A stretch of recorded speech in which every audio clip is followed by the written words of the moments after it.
Irjen Teddy Minahasa akan dihadirkan dalam sidang terdakwa AKBP Dodi Prawira Negara dalam kasus narkoba. Teddy hadir sebagai saksi mahkota dan akankah Teddy hadir usai mangkir beberapa kali dalam persidangan Dodi dan akankah menyampaikan fakta yang sebenarnya atau akan ada fakta lainnya? Kita akan membahas bersama dengan pakar hukum pidana Jamin Ginting. Bang Jamin, selamat pagi. Selamat pagi, Mas Martin. Iya, Bang Jamin. Mungkin saya akan kembali kepada satu hal yang menjadi sorotan terkait dengan relasi kuasa. AKBP Dodi sempat menyatakan bahwa saya tidak berani menolak perintah tersebut karena memiliki relasi yang sangat luas dan lain-lain. Kemudian tadi membantah dan mengatakan, Anda kan anak seorang jenderal juga. Kenapa tidak kemudian langsung menolak saja? Fakta-fakta itu kemudian menyeruak dan bahkan kita bisa mengatakan deja vu seperti kasus lain yang juga barusan saja ingkrah begitu ya. Kalau menurut Anda, seberapa besar kemudian bantahan mengenai tidak berani menolak itu akan mempengaruhi jaksa penuntut umum dalam menyusun tuntutan dan hakim dalam memberikan pertimbangan? Ya, Mas Martin, sebenarnya dalam konteks perbuatan ini adalah perbuatan yang dilarang, apalagi mengambil bagian hasil atau bagian barang bukti yang digunakan untuk pembuktian di pengadilan. Dan ini diambil sebagian dan dijual begitu. Maka dia menggunakan itu sebagai suatu perbuatan yang dilarang. Nah, dia menyadari, cuma tadi Mas Martin katakan ada relasi kuasa. Dalam konteks peraturan Kapolri terkait dengan kode etik nomor 7 tahun 2022 mengatakan harusnya dia melaporkan ke atasan dari atasan yang memerintahkan dan dia berhak untuk menolak perintah yang salah. Tetapi kenapa dia tidak mau melakukan itu?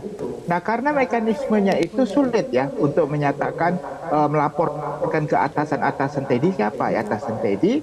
Ya tentu kepada Kapolri contohnya atau Kabar Reskrim. Nah, kenapa ya tidak melakukan itu padahal dia mengetahui seorang anak jenderal. Nah, ini yang menyatakan bahwasannya sebenarnya pasal tersebut pasal yang sulit untuk dilaksanakan dalam praktek. Ada tertulis tapi sulit untuk dilaksanakan. Nah, kenapa seperti itu terjadi? Karena memang kuatnya garis komando itu. Jadi mereka bukan patuh terhadap hukum, tetapi lebih patuh terhadap atasan begitu. Kenapa itu terjadi? Karena mulai dari mereka dididik, ya, contohnya di kepolisian, di kepolisian itu sudah menunjukkan cara-cara garis komando begitu. Jadi mereka sangat menghormati para pemimpinnya begitu, bukan hukum yang diatur. Makanya kalau kita kembali lagi kepada pemisahan polisi dan tentara untuk menjadikan polisi yang humanis, ya, yang lebih taat kepada hukum daripada komandan. Ini harus benar-benar dilaksanakan dari sekarang begitu. Jadi ada reward bagi setiap orang yang berani ya menolak perintah atasan ya dan mereka berpatokan bahwasanya perintah itu adalah perintah yang tidak sah sehingga ada perlindungan begitu. Nah, terus terkait dengan pendidikan saya kira harusnya begini Mas Martin. Harusnya di pendidikan kepolisian itu harus lebih banyak pendidikan hukum dan pendidikan moral humanis daripada pendidikan garis komando sifatnya militer. Nah, itu yang porsinya harusnya 30-70, jangan dibalik.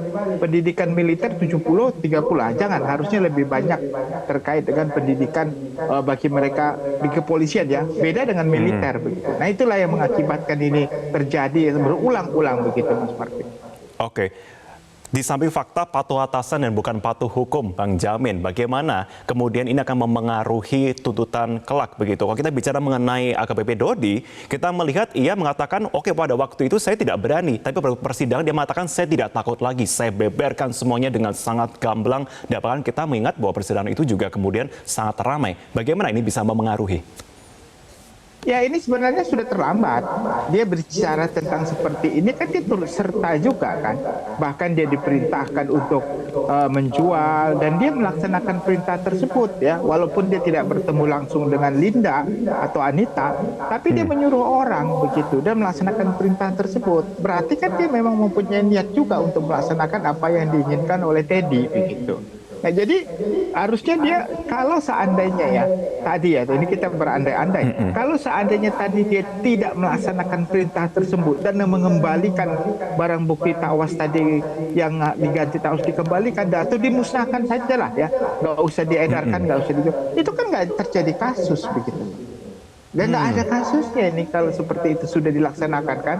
Paling dia diperintah Teddy, Teddy yang marah-marah sama dia karena dia katanya takut ya.